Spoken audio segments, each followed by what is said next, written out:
Bismillahirrahmanirrahim. Assalamualaikum warahmatullahi wabarakatuh. Waalaikumsalam warahmatullahi wabarakatuh.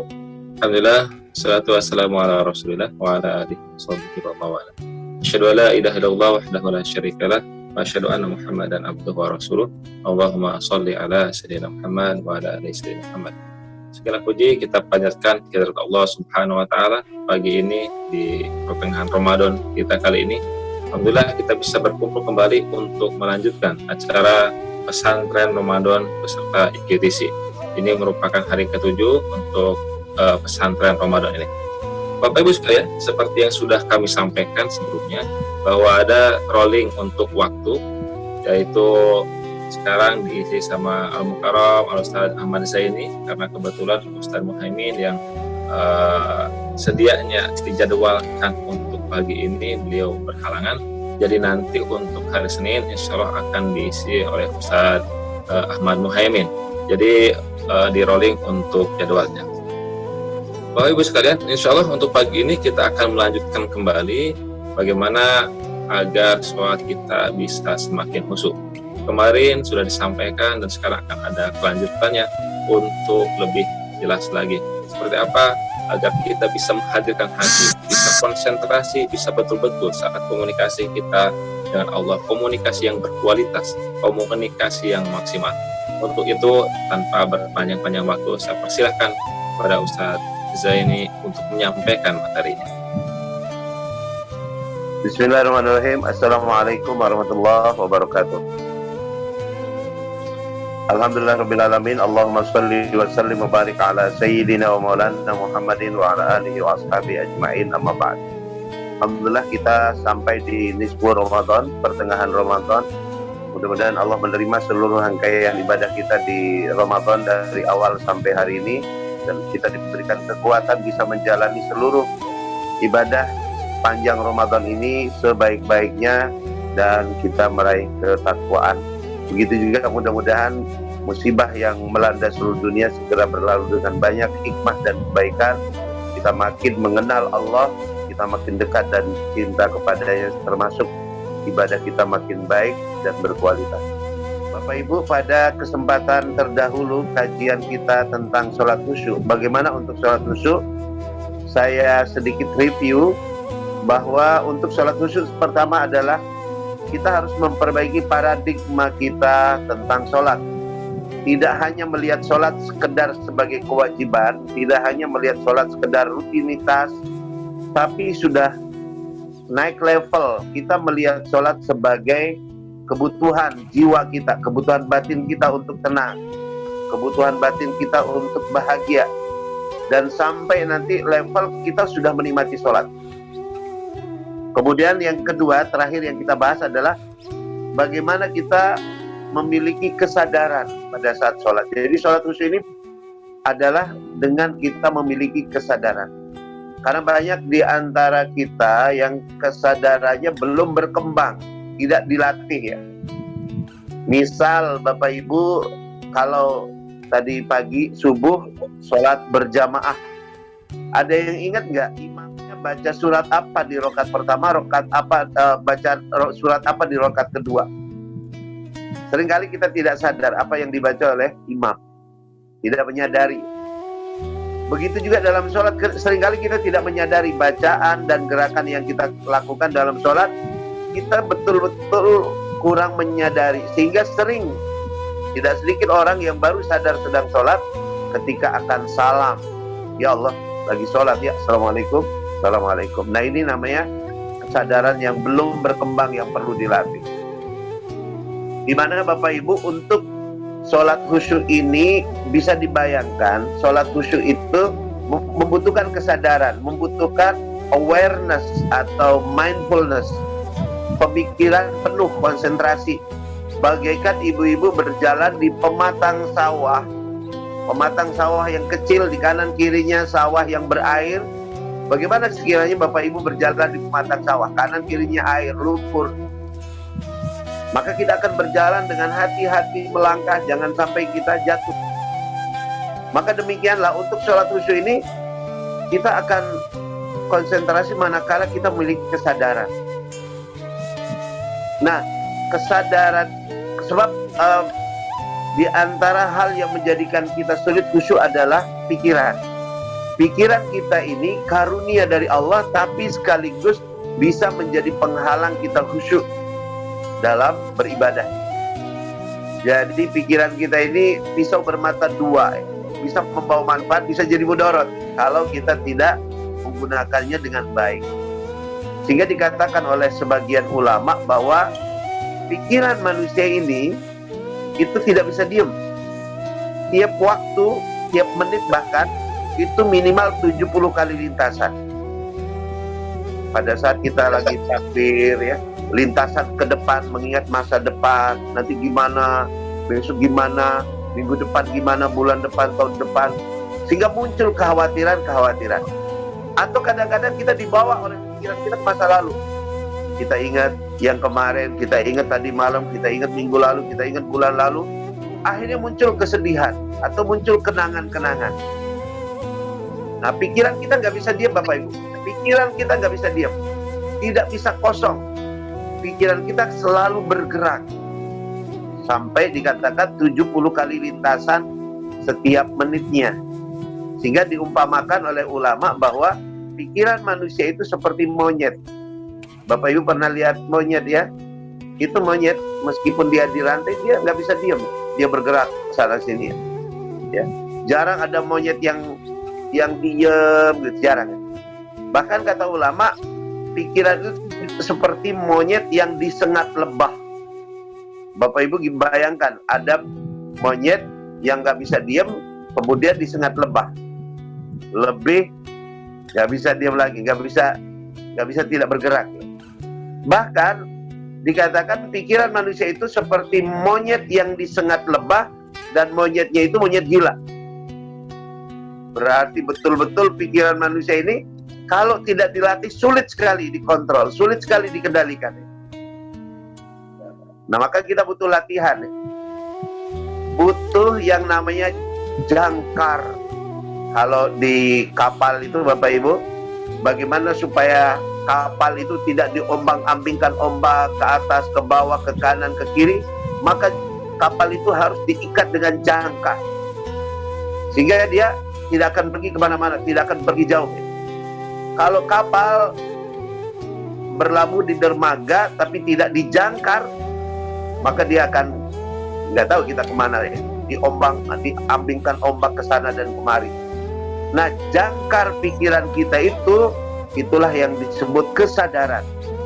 Jadi pada saat kita sholat, Bapak Ibu, misalnya kita dibawa ke masa depan, berpikir tentang masa depan nanti, besok ya, maka segera kembali ke masa sekarang, saat ini. Itulah yang disebut hadir, hudurul qalbi, hadir hatinya kepada Allah, menyadari lagi berhadapan dengan Allah.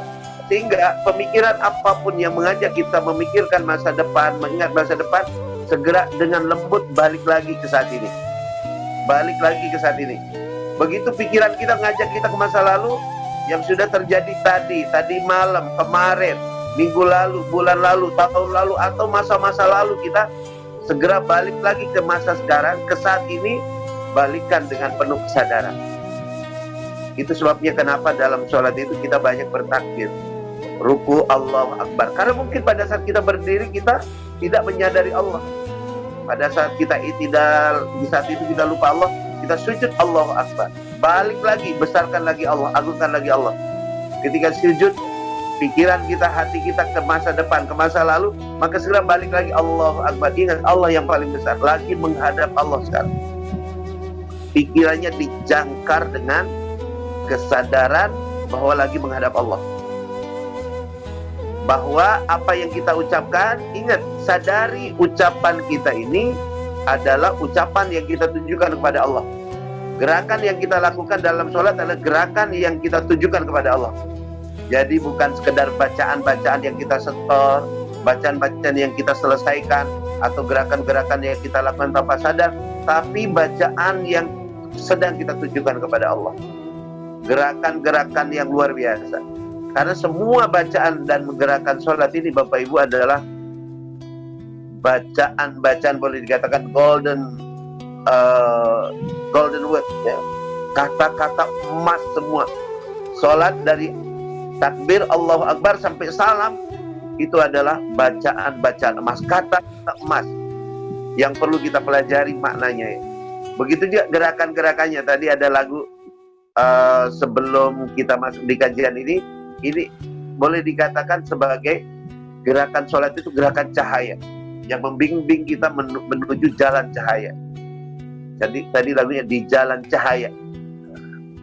Nah Bapak Ibu, jadi pikiran kita dijangkar, diikat dengan apa? Kesadaran. Yang kedua, jangkar yang kedua adalah untuk mengikat pikiran kita adalah dengan pemahaman. Ya, dengan pemahaman. Pahami setiap bacaan-bacaan sholat kita. Maka di sini kita perlu belajar. Sebetulnya bacaan sholat ya, mulai dari takbir, kemudian iftitah, al-fatihah, bacaan tasbih waktu ruku, i'tidal, sujud, doa di antara dua sujud dan tahiyat kan sebetulnya sedikit. Itu kalau kita belajar sungguh-sungguh paling lama 2-3 hari kita pahami makna kata perkataannya. Ya. Nah makanya di pelatihan sholat khusus kita juga bagi. Nanti insya Allah mudah-mudahan kita bisa bagi ya mana bacaan sholat. Kalau banyak yang meminta ke admin, nanti kita sharing ya makna bacaan sholat dari takbir sampai salam, at-tahiyat, supaya kita lebih bisa memaknai sholat kita. Misalnya Bapak Ibu, kita melihat Al-Fatihah ya sebagai salah satu bacaan sholat yang itu Allah yang pilih. Al-Quran ini kan Al-Fatihah ini disebut Allah sebagai Sab'ul Mathani, 7 ayat yang diulang-ulang, yang wajib kita baca minimal 17 kali sehari semalam, yang dia adalah munajat kita dengan Allah, dialog kita dengan Allah. Maka betul-betul jadikan munajat kita dengan Allah itu munajat yang kita sadari, munajat yang kita pahami. Bukan sekedar kita menyelesaikan bacaan Al-Fatihah, bukan hanya setor bacaan, tapi baca setiap kata, setiap ayatnya dengan kesadaran dan kepahaman. Misalnya, ketika kita baca Bismillahirrahmanirrahim, itu sadari bahwa apapun yang terjadi ini terjadi dengan Rahman dan Rahimnya Allah. Alhamdulillahirabbil alamin, segala puji bagi Allah Tuhan semesta alam.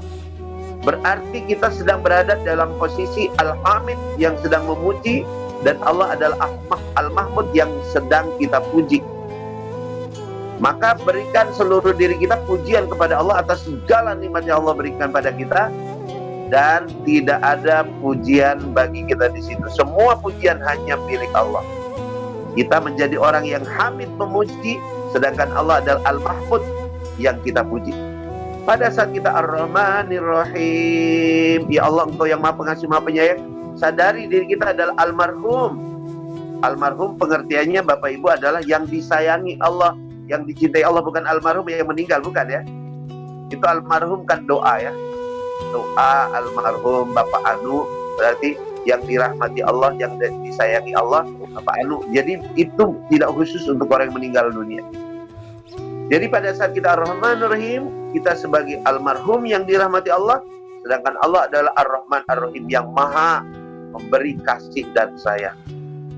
Pada saat kita membaca Maliki Yaumiddin, dialog kita apa? Hadirkan kita sebagai mamluk yang dimiliki, yang dikuasai oleh Allah, sedangkan Allah adalah yang memiliki, yang berkuasa atas diri kita. Bahwa diri kita sepenuhnya bukan milik kita, adalah seluruhnya milik Allah.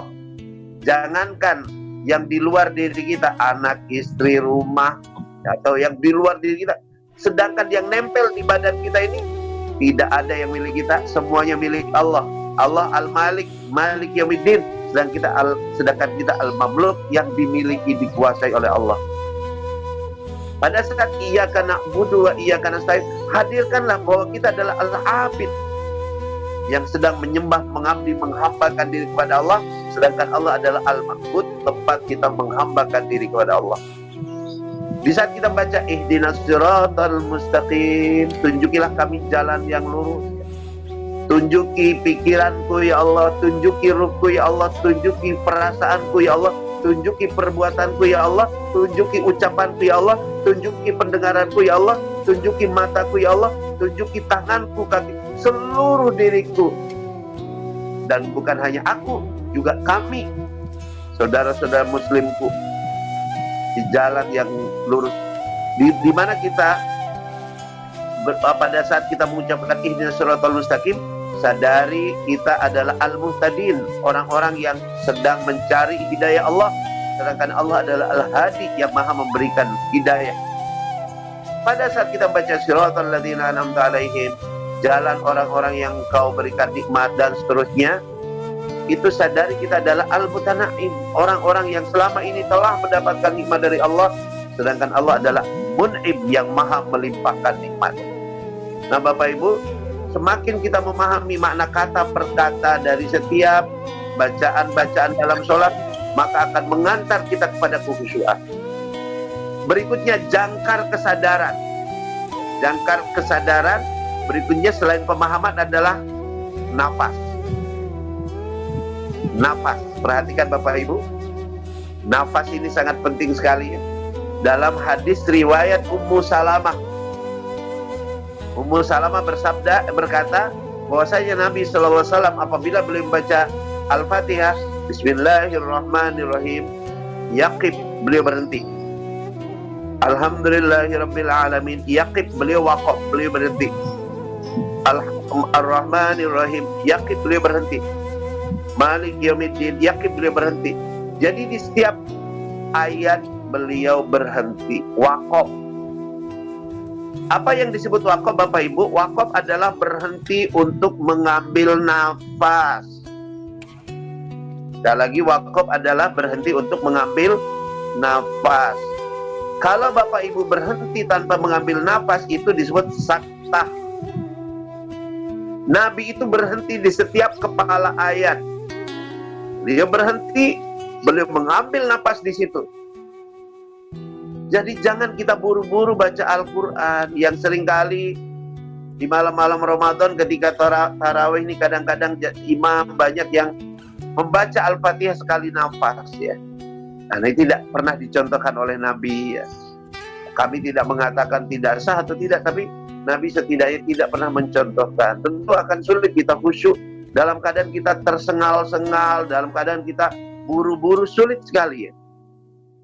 Maka Bapak Ibu, mulailah bacaan kita dengan setiap ayat kita mengambil nafas. Bismillahirrahmanirrahim. Ambil nafas, diam sesaat. Ar-Rahmanirrahim. Diam sesaat. Malik yaumiddin. Diam sesaat dengan kepahaman, maka kita akan lebih mudah mengakses konsentrasi. Jeda disertai dengan mengambil nafas. Ya tanafas. Nabi itu mengambil nafas, jeda di setiap ayat. Nah Bapak Ibu yang dimuliakan Allah, jadi setiap bacaan Al-Quran pahami, kemudian berhenti di setiap ayat, jeda, jangan buru-buru, karena buru-buru ini membuat nafas kita tidak teratur. Kalau sudah tidak teratur, sudah, apalagi pikiran kita tidak terkontrol, tidak disadari, ke masa depan, ke masa lalu, kemana-mana ya, kanan ke kiri, maka udah yang namanya sholat khusyuk jauh. Maka ini perlu dilatih terus menerus ya. Kemarin kita sudah bagi latihan untuk napasnya. Setiap kalau bisa diusahakan ya, misalnya setelah sholat coba dilatih, tarik napas dalam hati, Bismillahirrahmanirrahim, keluarkan napas, Alhamdulillahirabbil alamin. Tarik nafas, Bismillahirrahmanirrahim, keluarkan nafas, Alhamdulillahirabbil alamin. Terus seperti itu. Itu Bapak Ibu.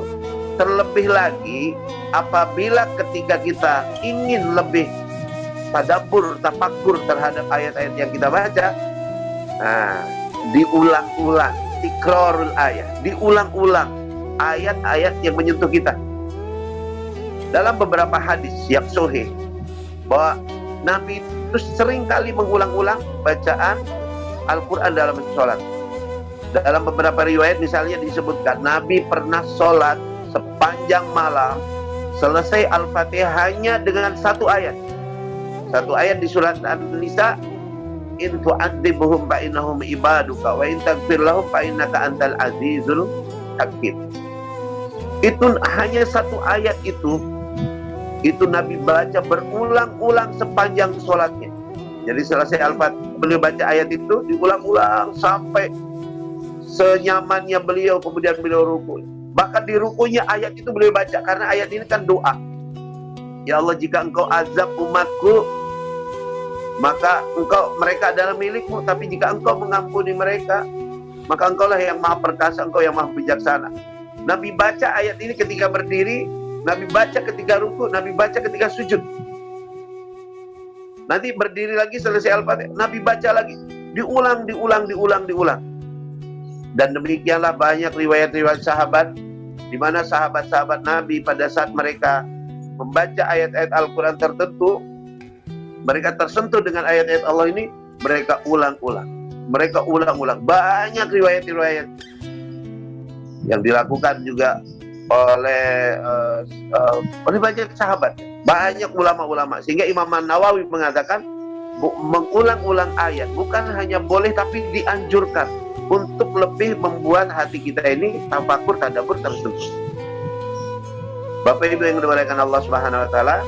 Nah, berikutnya untuk lebih menghujamkan lagi kesadaran kita, maka pada saat kita baca ayat-ayat Al-Quran, di samping kepahaman adalah iringi dengan ma'rifatullah, mengenal Allah. Ini salah satu kunci utama kita sholat khusyuk adalah mengenal Allah. Makin kita kenal Allah, makin mudah kita sholat khusyuk. Makin kita kenal Allah, makin kita cinta kepada Allah. Kalau kita cinta pada Allah, dengan sendirinya insya Allah sholat kita tambah khusyuk. Bapak Ibu, kenapa kita sulit jatuh cinta kepada Allah? Karena kita belum mengenal Allah benar-benar. Kalau kita sudah ma'rifatullah, mengenal Allah, mau nggak mau pasti kita jatuh cinta. Maka kajian ma'rifatullah, kajian iman, ya, kajian tauhid itu kajian yang penting. Kita diikuti sih kemarin ya, di masa-masa kita dalam keadaan sehat walafiat, kajian akidah, kajian fikih ini. Supaya apa? Makin kita kenal Allah, makin cinta kepada Allah. So, Bapak Ibu, saya mau ngingetin sedikit ya. Apa sebab dulu Bapak Ibu jatuh cinta pada pasangan? Ya, atau mungkin bukan pasangan, atau pada seseorang di masa lalu ya. So, atau bapak-bapak kepada istri ya. Apa sebab jatuh cinta ya? Apanya yang menarik dari suami ibu selain tangannya? Tangannya kan suka narik ya. Apa yang menarik ya? Oh dia ganteng, oh dia cantik. Oke, satu ya, berarti keindahan. Orang jatuh cinta karena keindahan. Kita bicara tentang sebab-sebab jatuh cinta. Orang jatuh cinta karena keindahan. Yang kedua, orang bisa jadi jatuh cinta karena kekayaan, Bapak Ibu. Dan itu tidak dinafikan oleh Nabi bahwa seorang itu dinikahi karena kekayaan. Satu, karena kata Nabi li jamali, ya, karena keindahan, karena kegantengan, kecantikan. Dua, karena kekayaan. Kemudian yang ketiga karena kemuliaan, orang yang mulia, keturunan mulia, ya. Keturunan orang yang dihormati, ya. Orang yang kemuliaan ini bisa membuat seorang jatuh cinta, melihat kemuliaan seorang. Apalagi yang membuat kita jatuh cinta, Bapak Ibu, coba diingat-ingat. Nah, ada yang nebak dalam hati mungkin ya, karena kaya, ya kan? Oh, karena dia kaya maka jatuh cinta. Oh, ingin nyaman hidupnya, nikah dengan orang yang lebih kaya, lebih mapan, ya. Maka kaya ini bisa membuat orang jatuh cinta. Apalagi Bapak Ibu, sok, ya. Kenapa orang bisa jatuh cinta? Ganteng, iya. Kaya, ya. Mulia, orangnya baik. Nah, betul ya. Orang yang baik. Jadi lama-lama jatuh cinta. Apalagi? Nah, orangnya sayang, betul ya. Jadi orang yang memberi perhatian, kasih sayang pada kita, maka lama-lama kita jatuh cinta ya. Mau nggak mau, kebaikan itu membuat kita simpati awalnya, kemudian lebih daripada itu. Apalagi yang membuat kita jatuh cinta, Bapak Ibu? Ya, kekuasaan ya. Kekuasaan bisa membuat orang jatuh cinta ya. Orang berkuasa, orang yang kuat ya. Dia punya pesona tersendiri, punya aura tersendiri ya. Jadi apalagi? Ya, oh banyak ya. Oke ya. Nah sekarang Bapak Ibu, saya ingin tanya. Ya, di antara sebab-sebab jatuh cinta keindahan, siapa yang lebih indah dari Allah? Siapa yang lebih baik daripada Allah? Siapa yang lebih kuat dan berkuasa dari Allah? Siapa yang lebih penyayang terhadap kita daripada Allah? Ya. Siapa yang memperhatikan kita melebihi Allah? Siapa yang telah memberi segala kebaikan kepada kita selain Allah? Siapa yang lebih mulia daripada Allah? Siapa yang lebih kaya dari Allah? Siapa yang lebih berkuasa daripada Allah? Kenapa kita sulit jatuh cinta kepada Allah? Karena kita belum mengenal kekayaannya Allah, kehebatannya Allah, kekuatannya Allah, kedahsyatannya Allah. Kita kenal dokter pada saat kita sakit, kita kenal bengkel pada saat motor mobil kita rusak, kita kenal warung pada saat perut kita lapar. Tapi pada saat-saat dalam kehidupan kita ini seringkali kita tidak mengenal Zat yang maha menyayangi kita, yang mencintai kita, yang berkuasa atas diri kita. Sehingga kita kalau tidak ada rasa cinta kepada Allah, maka hubungan sholat kita sekedar menyelesaikan sholat. Sekedar sholat itu ingin menyelesaikan sholat. Sholat ingin cepat salam, woy. Tidak ada emosinya. Nah Bapak Ibu, berikutnya yang harusnya kalau kita memahami ini, mengenal Allah, maka cinta pada Allah, sehingga sholat kita akan tambah nikmat, tambah emosi, penuh perasaan adalah dengan menyadari bahwa Allah itu sesungguhnya mencintai kita. Allah itu mencintai kita ya. Meskipun kita ini banyak maksiat, banyak salah, Allah cinta pada kita. Innahu bikum laraufur rahim. Sungguh Allah kepada kalian wahai manusia maha baik dan maha penyayang. Allah menyayangi. Allah itu majikan kita, ya, maula kita, sayyid kita, kita abduhu, hamba sahayanya, tapi dia adalah Tuhan yang mencintai hamba sahayanya. Kebalik harusnya hamba saya mencintai tuannya, ini kebalik, Tuhan lebih mencintai hamba sahayanya melebihi kecintaan hamba saya kepada Tuhan. Maka dalam beberapa riwayat dikatakan Bapak Ibu, oleh Nabi itu pada saat berjalan bersama para sahabat, Nabi melihat ada seorang wanita yang menggendong anaknya. Kata Nabi, sesungguhnya cinta Allah kepada kalian wahai sahabat-sahabatku, wahai manusia, melebihi cinta ibu itu kepada anak. Cinta Allah kepada kita sebagai hambanya melebihi cinta ibu kepada anak-anaknya. Pahamilah ini Bapak Ibu ya. Sehingga dalam beberapa keterangan juga disebutkan bahwa suatu saat angin menghadap Allah, api menghadap Allah, air menghadap Allah, tanah menghadap Allah. Lalu angin berkata, ya Rabb, izinkan aku menghempas manusia supaya mereka binasa ya Allah. Angin ngamuk Pak, angin itu kesel. Ya Rabb, izinkan hamba menghempas manusia karena mereka telah maksiat kepadamu. Datang lagi api, ya Rabb, kata api, izinkan aku membakar manusia karena mereka telah sombong kepadamu ya Rabb. Datang ke air, ya Rabb, izinkan aku menghantam manusia dengan ombakku, dengan tsunamiku, karena manusia ini sungguh mereka tidak taat, tidak tunduk kepadamu. Lalu datang bumi, tanah, ya Rabb, izinkan aku membenamkan manusia dalam perutku karena mereka telah durhaka kepadamu ya Rabb. Makhluk-makhluk Allah pernah kesel, pernah gregetan melihat manusia ini. Maka kata Allah, da'hum fa inni khaliquhum, biarin mereka, aku yang menciptakan mereka.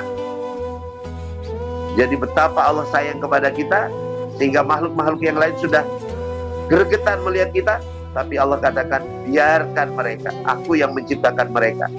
Bapak Ibu kalau pernah menciptakan satu karya, sebutlah Ibu membuat satu lukisan atau sesuatu lah ya, lukisan yang Ibu buat dengan sepenuh hati ya, di situ Ibu curahkan segala kemampuan Ibu. Tiba-tiba ada orang yang datang melihat lukisan Ibu itu, diambil, dirampas, lukisan jelek, kemudian dirobek-robek. Apa yang terjadi dalam perasaan Bapak Ibu? Tentu kita kesal. Kenapa? Karena kita sudah melukis dengan sungguh-sungguh ya. Kemudian ada orang yang tiba-tiba mengatakan jelek, komentar jelek, bahkan merobek, merusak karya cipta kita itu, tentu kita marah.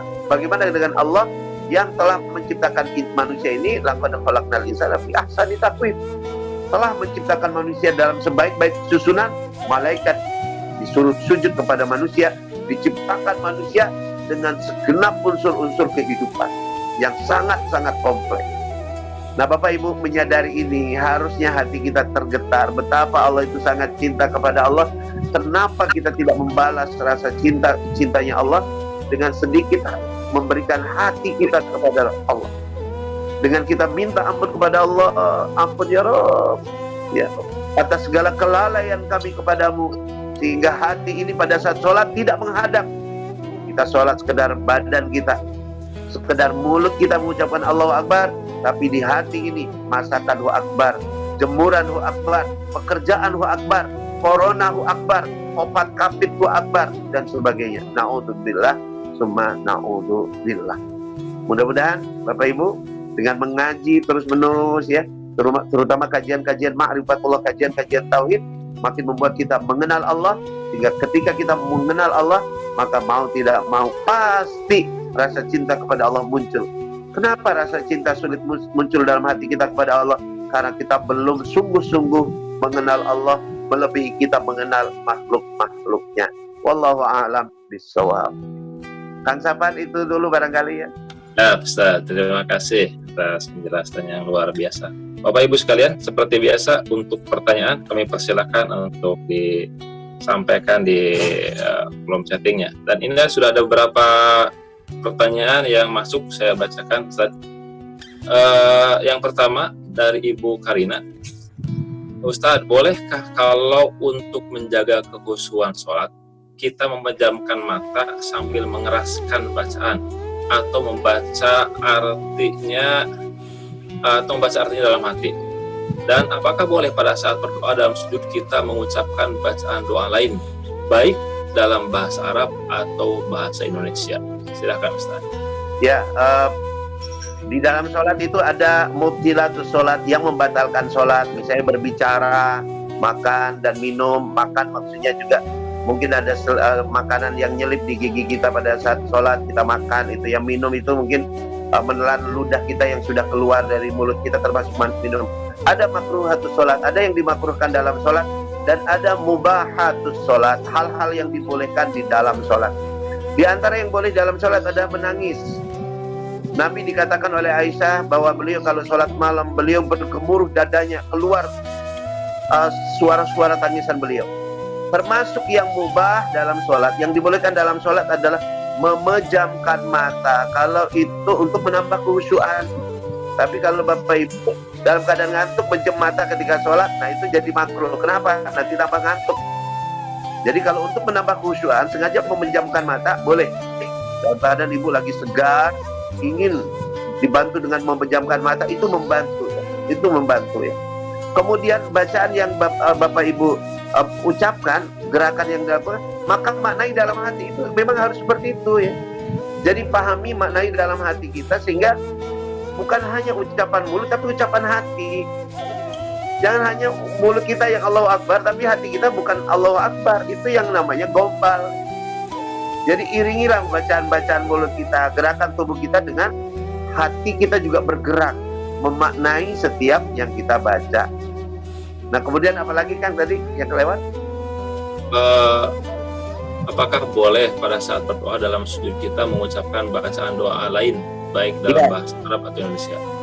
Nabi menyuruh di saat kita ruku sujud banyak berdoa ya. Berdoa pakai doa-doa terbaik adalah dari Quran dan Sunnah. Ulama mengatakan untuk sholat wajib tidak boleh berdoa kecuali dengan doa-doa ma'thur dari Al-Quran maupun Sunnah dan dalam bahasa Arab. Nah untuk sholat sunat sebagian ulama membolehkan tambahan doa-doa dengan bahasa kita, boleh ya. Setelah sujud misalnya Subhana rabbiyal a'la wa bihamdihi, tambah dengan doa-doa dari bahasa kita, boleh. Meskipun sebagian ulama melarang pakai bahasa Indonesia, sehingga boleh doa-doa kita paling aman keluar dari segala khilafiyah adalah dengan doa kalau bahasa Indonesia di dalam hati. Dan Allah sangat-sangat memahami doa-doa yang tidak terucap di mulut tapi terucap keras di dalam hati kita. Allah memahami itu ya. Ya, itu barangkali Kang Safan. Oke, baik. Selanjutnya, kalau dalam sholat lupa, rolling. Terus jalan. Kalau dalam sholat lupa ayat surat yang dibaca, baiknya kita ganti surat atau lanjut sholat? Kalau surat selain Al-Fatihah kan sunnah ya.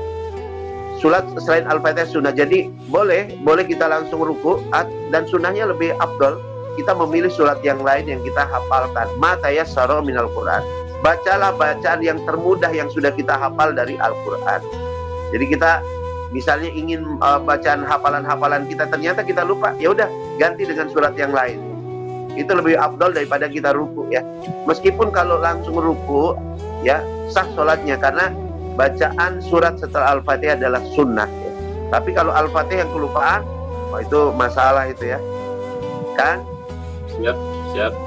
Ya, lanjut. Tadi dari Ibu Ani, sekarang dari Ibu Andi.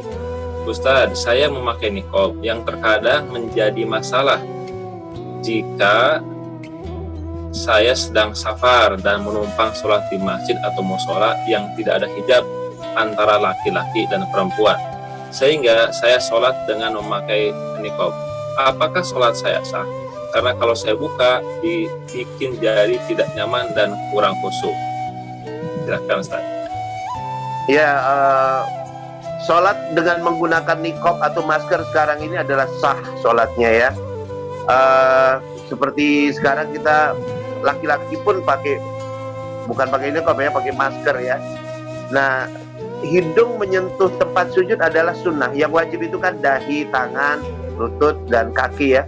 Jadi hidung tidak wajib terkena tempat sujud ya. Jadi boleh pakai niqab ketika kita sholat ya. Meskipun mohon maaf kalau ada yang berbeda pendapat.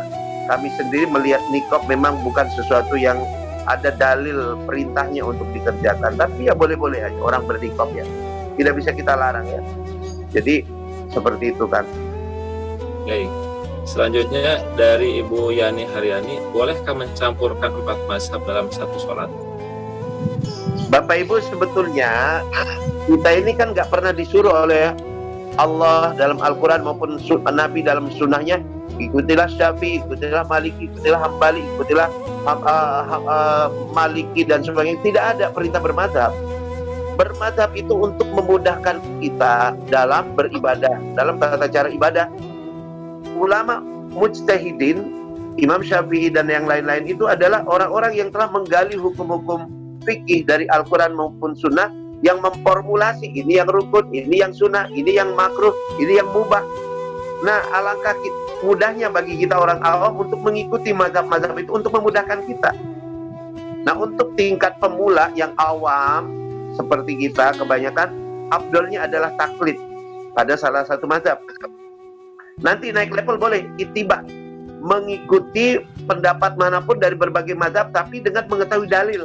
Itu ittiba lebih utama lagi. Nah, naik level lagi lebih tinggi apa? Mujtahid atau ijtihad, yaitu dia membanding-bandingkan antara mazhab dan memahami argumen setiap mazhab, kemudian memilih argumen yang paling rajih. Itu lebih baik lagi. Jadi untuk pemula-pemula seperti kita ini, pilihlah satu mazhab. Tapi kalau pas di kajian kita, misalnya ustadz atau guru yang kita miliki itu kemudian memilih beberapa menggabungkan mazhab, nggak apa-apa, nggak masalah. Karena sekarang nggak ada orang yang murni satu mazhab, nggak ada. Di Indonesia kita dominan Syafi'i, tapi kita nyampur dengan mazhab yang lain. Misalnya kita di Indonesia Syafi'i, tapi pada saat kita sholat Jumat pakai bahasa Indonesia dalam khutbah, itu adalah mazhab Hanafi. Jadi kita tidak murni betul-betul Syafi'i. Jadi intinya boleh menggabungkan 4 mazhab bagi orang-orang yang punya dalil atau ngaji pada guru-guru yang tepat. Tapi kalau kita hanya ngaji satu mazhab, itu juga baik. Itu hanya baik.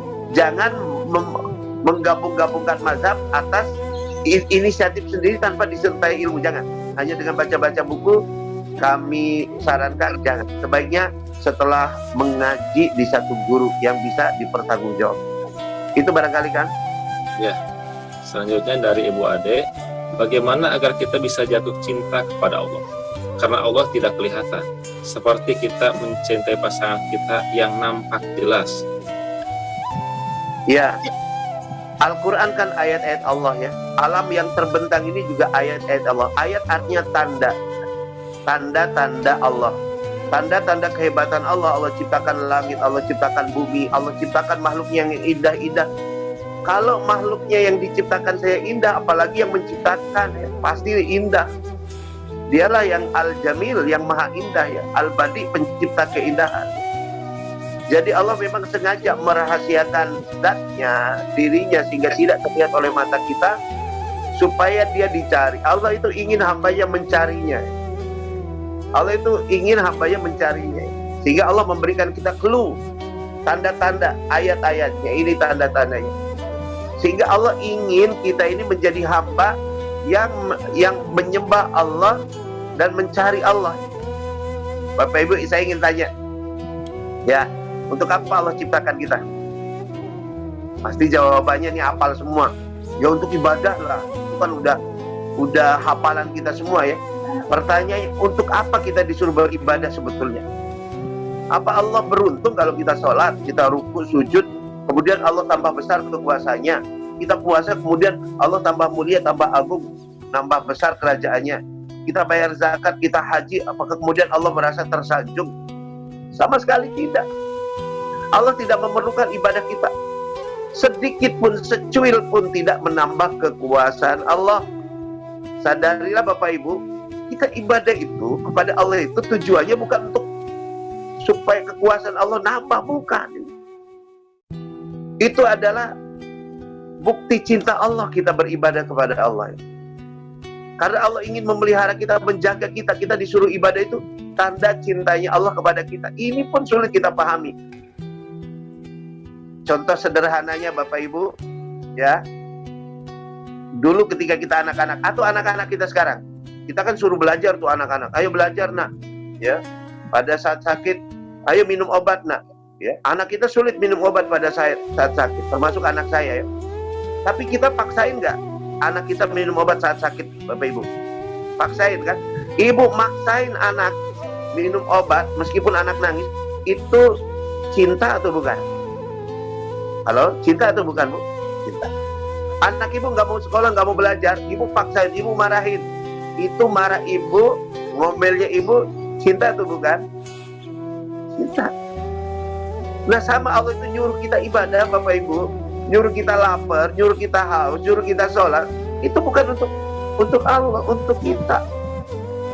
Nanti si anak itu biasanya baru sadar, oh selama ini ibu nyuruh aku belajar, oh selama ini aku sakit diobatin oleh ibu, itu ternyata untuk kepentingan diriku. Nanti kalau sudah gede, sama seorang hamba nanti akan menyadari cintanya Allah kalau ruhaninya berkembang, makin dewasa. Tapi kalau rohani kita masih kanak-kanak, tidak berkembang, tidak bertumbuh, maka kita sulit untuk merasakan cintanya Allah. Oleh karena maka ngaji ya, ma'rifat, ngaji ilmu ini akan menjadikan kita sadar kita ini hamba yang dicintai oleh Allah. Allah itu nggak ada kepentingan dari kita.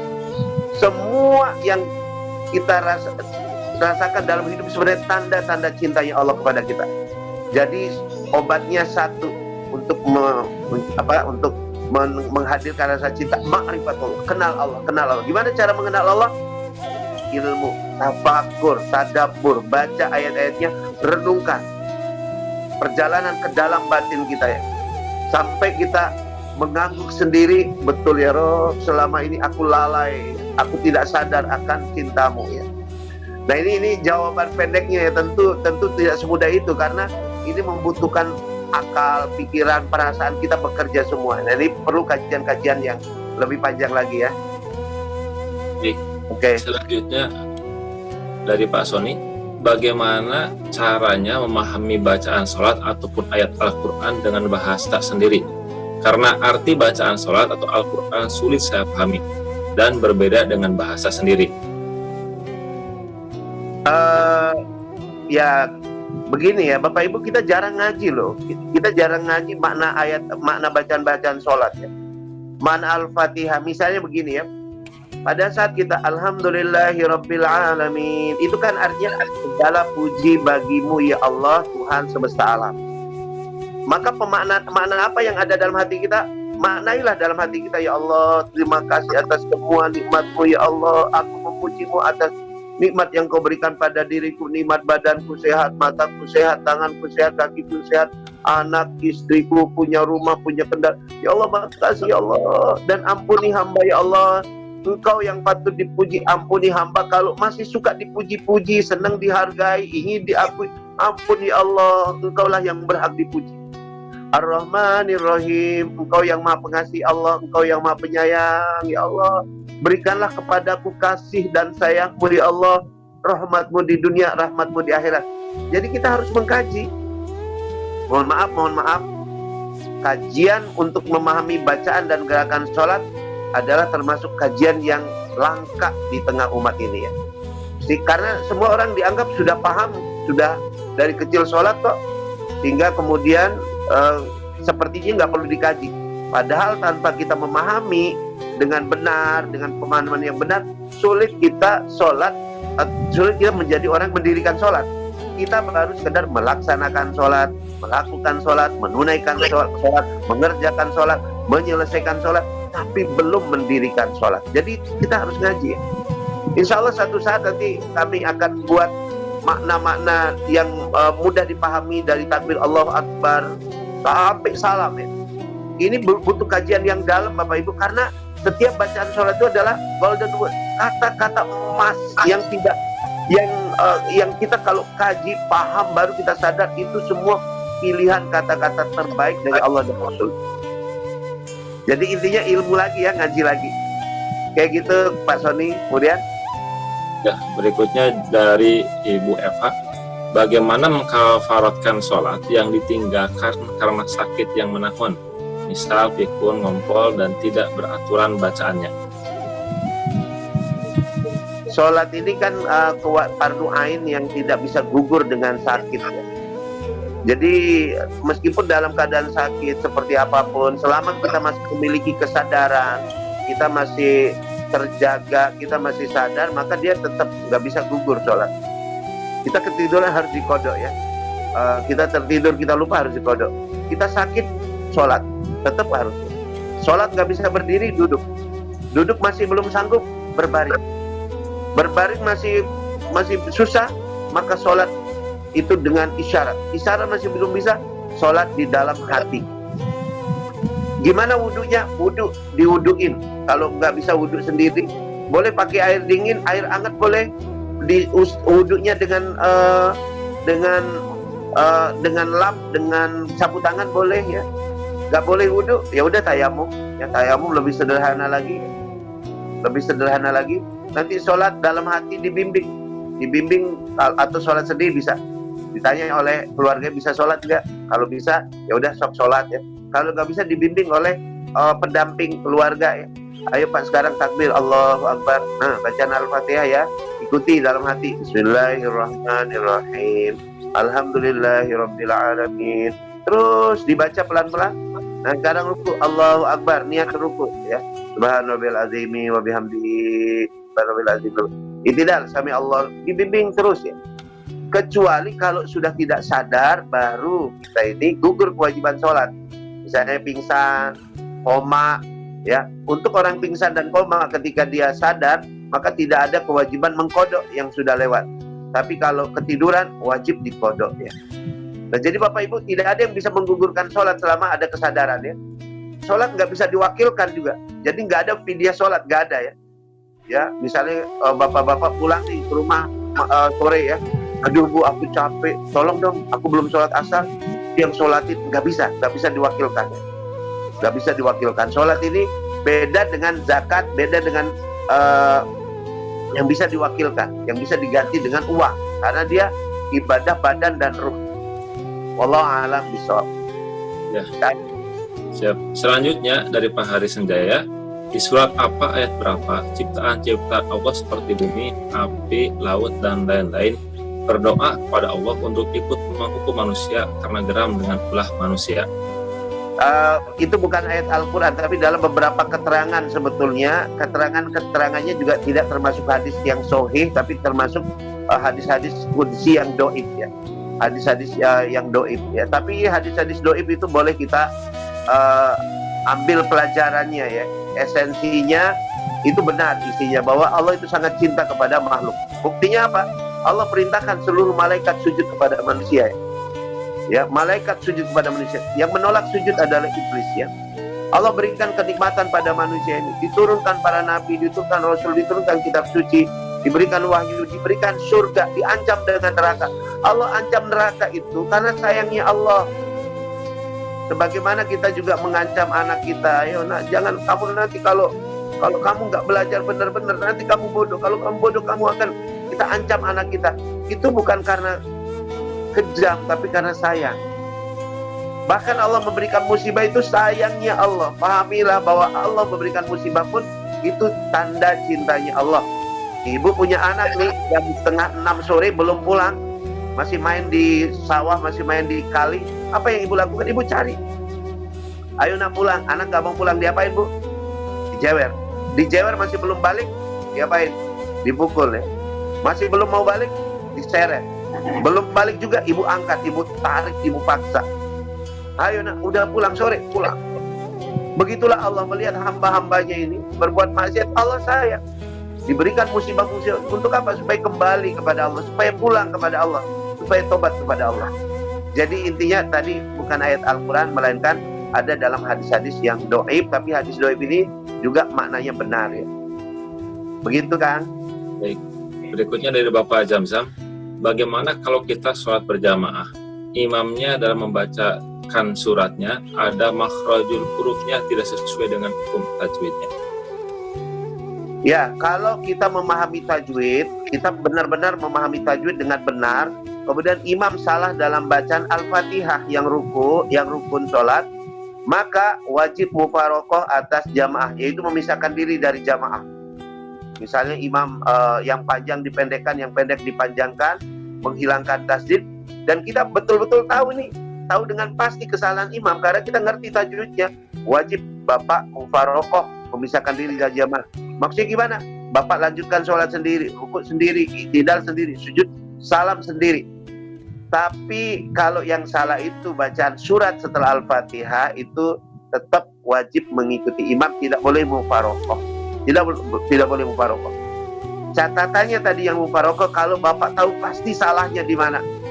Tapi kalau sekedar asumsi, jangan-jangan ini salah, kata orang dia salah, tapi bapak nggak tahu pasti salahnya di mana, tetap wajib mengikuti imam. Ya, tetap wajib mengikuti imam. Demikian kan? Baik. Selanjutnya dari Ibu Tika, apakah wajib membaca Al-Fatihah bagi makmum? Ya, dalam mazhab Syafi'i membaca Al-Fatihah bagi makmum ketika imam dalam setiap rakaat sholat tetap wajib. Mazhab Syafi'i ya. Tapi mazhab yang lain, Hambali, Maliki, Hanafi, membaca Al-Fatihah pada saat imam membaca jahar gugur kewajibannya.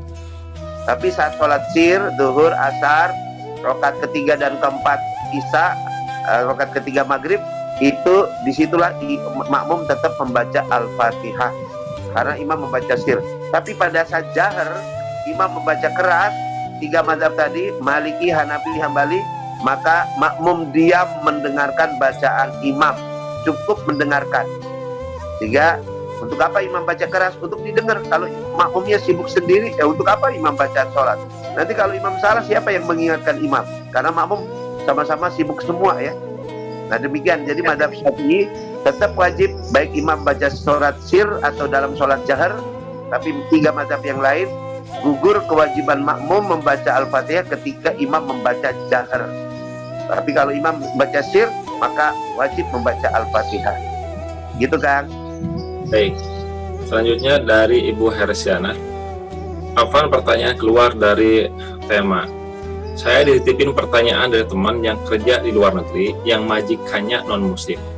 Pada saat mau sholat disuruh mencuci bekas makan daging babi. Pertanyaannya, bagaimana cara mensucikan sementara dia dalam keadaan berwudu? Dan bagaimana hukumnya menerima gaji hasil dari kerja seperti itu? Baik penerima gaji itu tahu ataupun tidak.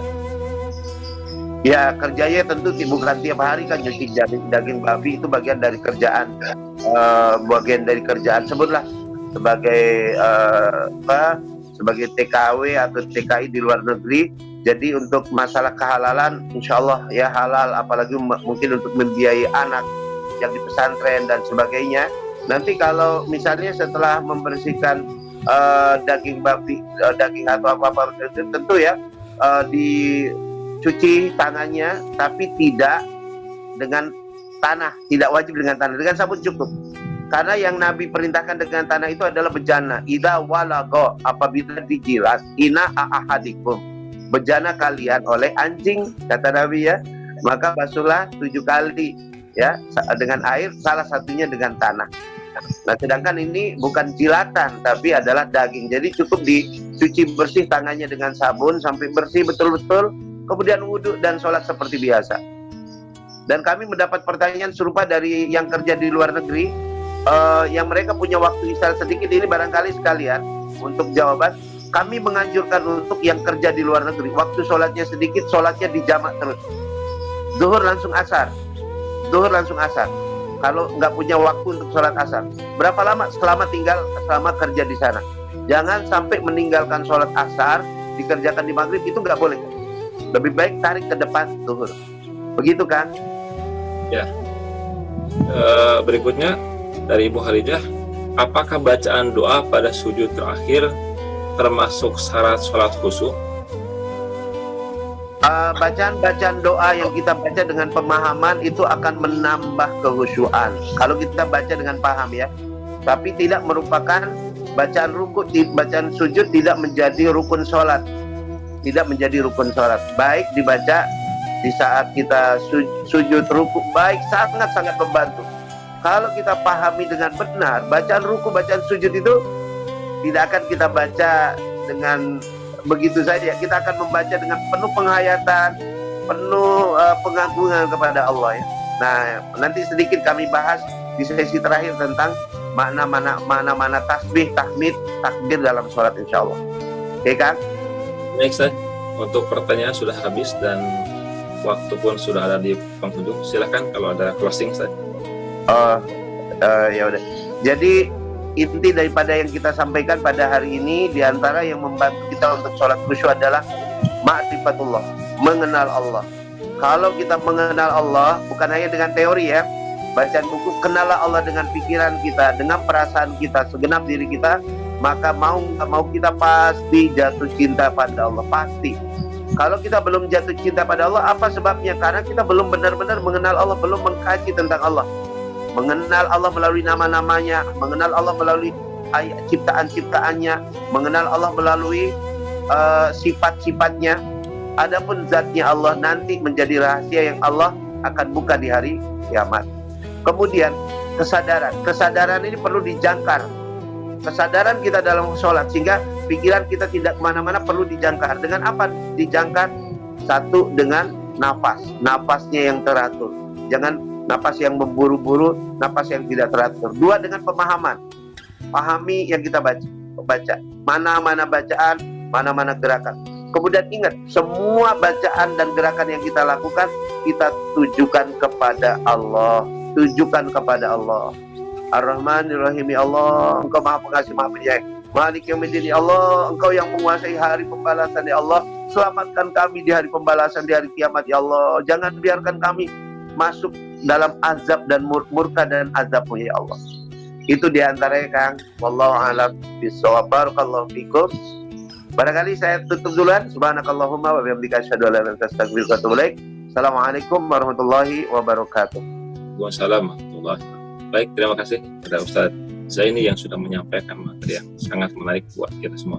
Bapak Ibu sekalian, tadi sudah kita simak materi yang lanjutan dari materi sebelum. Mudah-mudahan dengan ini kita bisa semakin memantapkan dan semakin khusyuk dalam aktivitas sholat kita. Bapak Ibu sekalian, insya Allah untuk materi-materi dari pesantren Ramadan ini akan kami share di channel YouTube kami. Oleh karena itu mohon silakan Bapak Ibu sekalian untuk menengok channel YouTube kami di channel YouTube Era Al-Quran Taklim Center. Yang itu kami mohon pada Bapak Ibu sekalian berkenan untuk like, share, dan juga subscribe. Mudah-mudahan ini jadi kebaikan buat kita semua.